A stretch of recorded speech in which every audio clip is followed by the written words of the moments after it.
जूनागढ़ में बारिश के मौसम में घेड़ की स्थिति बद से बदतर हो जाती है, जिसको लेकर राज्य सरकार की ओर से सौराष्ट्र के घेड़ विस्तार में जो जल भराव होता है उसके समस्या के उकेल के लिए महत्वपूर्ण निर्णय लिया गया है। मानसून के दौरान घेड़ विस्तार में जो पानी भरने की समस्या है उसको सुलझाने के लिए 1534 करोड़ आवंटित किए गए हैं, जिसमें पहले चरण में 139 करोड़ के टेंडर मंजूर किए गए हैं।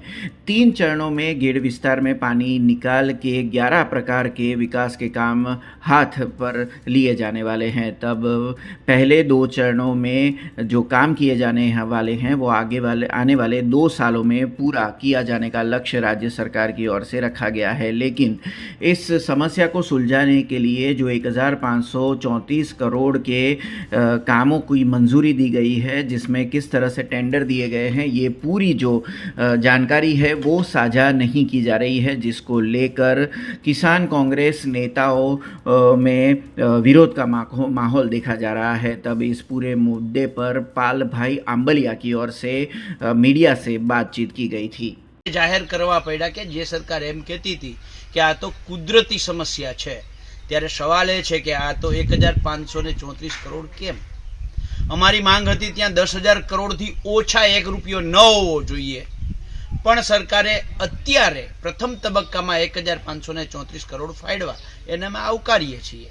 पण साथे साथे सवाल ए छे कि सरकार आ 1534 करोड़ क्यां अने केवी रीते वापरशे, केटला समयमां वापरशे, एनुं निराकरण केटला समयमां आवशे, आनो आखे आखो रोडमेप शा माटे जाहेर नथी करती?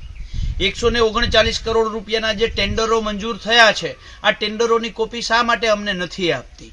आ दरेक बाबतमां अमारी पहेलेथी मांग छे कि घेड़ विकास समिति साथे सरकारे संकलन करी, एनी साथे चर्चा करी अने आगळ वधवुं जोईए। तो एक पण जग्याए घेड़ विकास समितिने साथे शामिल करवामां शा माटे नथी आवती? हमसे जुड़े रहने के लिए हमारे YouTube चैनल को सब्सक्राइब करें और नई वीडियो की नोटिफिकेशन के लिए बेल आइकॉन को दबाएं।